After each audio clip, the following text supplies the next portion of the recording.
Hi, I'm Michael. That's the Redmi Note 6 Pro. Is it the best budget phone of the year?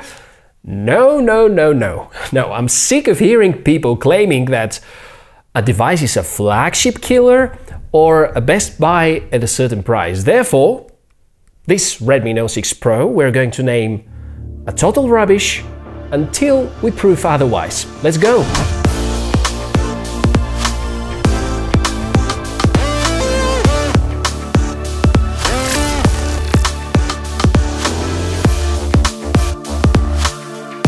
Of course, this phone is far away from being rubbish, but I really want to find out the real qualities of what it offers at the price that at the moment it costs. It's less than $200. And as a start, let's do a very simple exercise.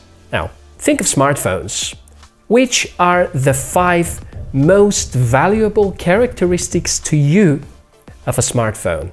Actually, think of the main 3 of them, Think about the 3 most important characteristics of the smartphone. And maybe you can write them down. Actually, you can use the comment section below and tell me what do you consider to be the most important for you.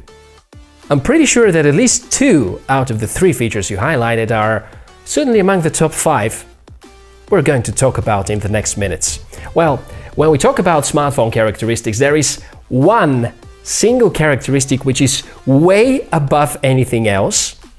It's the battery life. And it's always been super important for me too. Actually, this was the reason I started to use custom ROMs, custom kernels, flashing different things, fine-tuning kernel parameters like schedulers, priorities, and so on.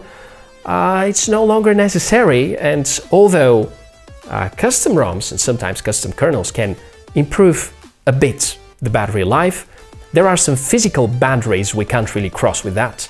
4000 mAh battery is what is inside the Redmi Note 6 Pro, the exact same capacity as we have it with the Note 5 Pro, which is very often used as comparison. The battery life depends on a few things: the size and brightness of the screen, the OS features, the apps that you use, the standby time optimization, amount of SIM cards used, and of course the cell coverage, and the processor. This phone is mid-range. The Snapdragon CPU is not that power-hungry and does not have a very high tact. And the operating system, the Android, which is based on MIUI, does a pretty good job maintaining decent battery life. I recently had to ship my primary phone for repair, as its camera is not alright, and it suddenly cracked because of the pressure during a flight, so I'm able to compare 2 identical configurations, the same apps, the same files on the phone, maybe even a little more services running on the Note 6 Pro, because I didn't take the time to limit them. You would be surprised. OnePlus 6, 3000 mAh battery and close to stock Android. And I usually get between 24 and 30 hours of battery cycle with between 2 and 3 hours of screen on time with 2 SIM cards and not that much of phone calls. The Redmi Note 6 Pro and the first few battery cycles so far, I'm getting between 40-48 hours with up to between 5 and 5 hours and a half screen on time. And the battery is 4000 mAh, which is about 30% more. So I would say, yes, the Redmi Note 6 Pro truly is a battery champion. One more comparison, the Galaxy S8 Dual SIM, 3000 mAh battery, smaller screen, around 2 hours, maybe up to 2 hours and a half screen on time, barely lasts through the day, and nothing more to say. The Redmi Note 6 Pro battery performance is, in some moments, twice better than the most popular flagships. The second most important feature for a smartphone, according to the tons of smartphone research, is camera performance. Or I should use the plural form, the cameras performance. We've got 4 of them here, 2 on the back, 2 on the front. The main shooter is 12 megapixel, f by 1.9. It's actually pretty good. The photos that it takes are colorful, with plenty of detail. There's HDR mode, does excellent job, and AI mode to make the photos even better. Because OnePlus 6 was my primary phone for a few months, I'm comparing the quality with it, and it's quite close. In fact, the not too aggressive nose reduction sometimes may leave a lot of extra details that the OnePlus 6 will blur. Being that close in terms of quality to a phone which costs twice more, to me, means a lot. And it is not that far away from the budget flagships. Interestingly, Xiaomi are not disclosing the exact model of the sensor used, but it's surprisingly similar to the one that is used in the Pocophone F1. So if somebody knows what's inside the Redmi Note 6 Pro, please enlighten me and you can put a note in the comment section below the video. There's a secondary 5-megapixel camera used for depth effects when shooting portraits, but wait, that's just half of the camera setup. On the front, we've got 2 shooters, and that brings the Redmi Note 6 Pro among the best selfie smartphones. Yeah, again we have a dual cam setup, at least some good usage of that ugly notch. 20 megapixel and a secondary 2-megapixel camera, which are taking care of getting some of the best looking selfies. Very impressive. And for camera performance of a sub $200 device is just perfect.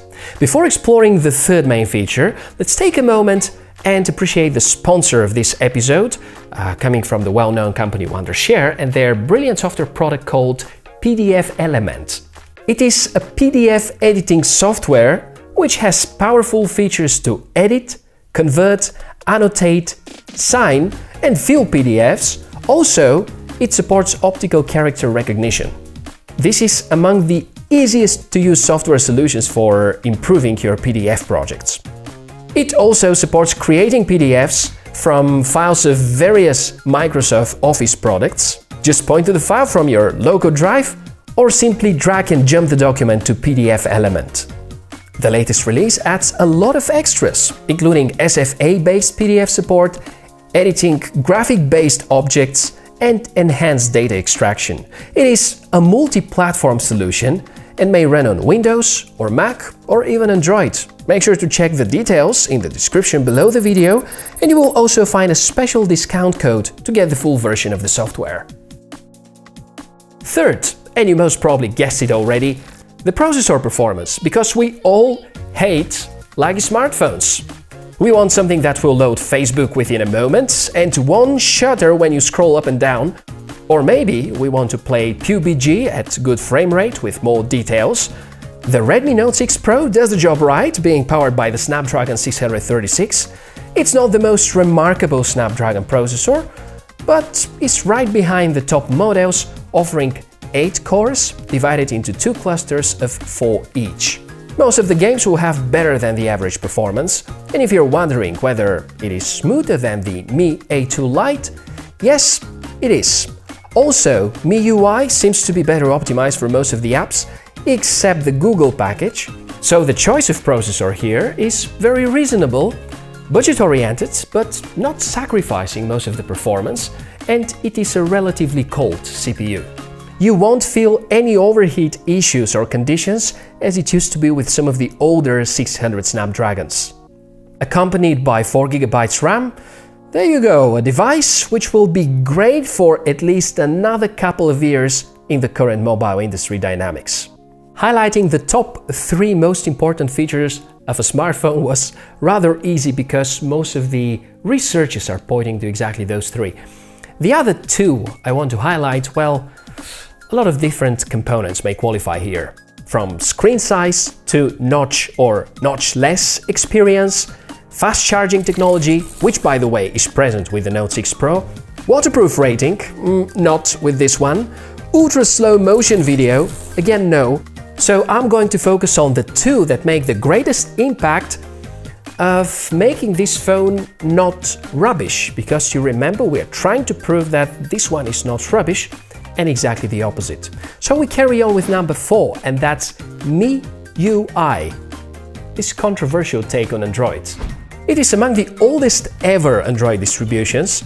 The last time I seriously tested MIUI was 3 years ago on my daily driver, and I can't say I was too happy.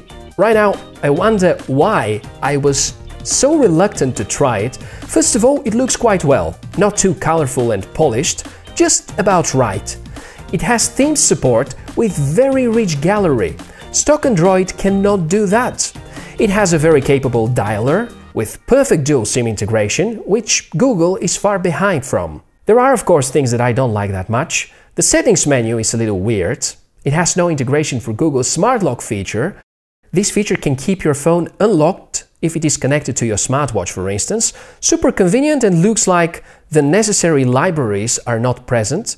But on the other side, it has goodies which are phenomenal. Little things like the infrared blaster can be configured as remote controller, even the torch. You don't have to use the touchscreen to shut it off. Such a small thing, but makes a huge impact. I'm not a fan yet, but the software is very reasonably done. Quite unfortunately, MIUI is going in direction ads for sponsoring their development. And I guess that's only for India at the moment, but could be that at some point your phone starts to play ads out of nothing. This could be horrible, hopefully would never happen.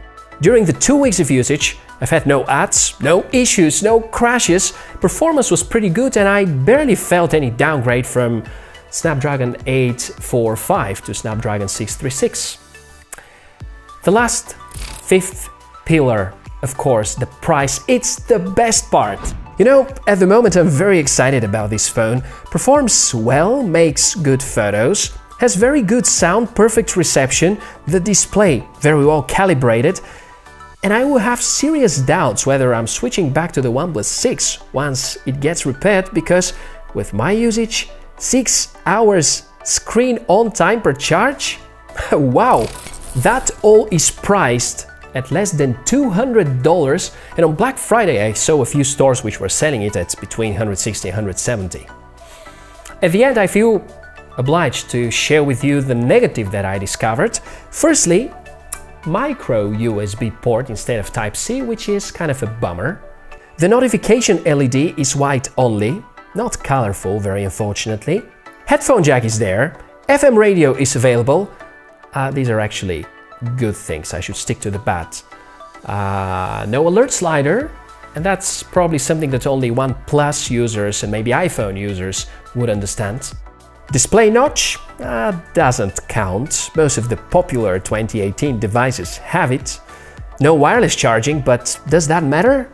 At $180 at the moment, this device is quite remarkable. And so are you. I really would love to see you again, so make sure to stay subscribed and notified about the forthcoming videos.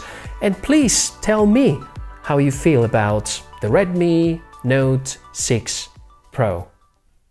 That was all for this episode. Thank you so much for watching. I'll see you soon. Bye. Did you think for a while I forgot the audio test? Not at all. Right now recording with the front camera, or the front cameras. You can see this nice blurred effect, or as they call it, a depth effect, because it's two cameras, 20 megapixel plus 2 megapixel cameras. Looks good. Lighting conditions are pretty bad at the moment. I hope you liked the video. Let me know how it goes. Enjoy the rest of your days. I'll see you soon. Bye.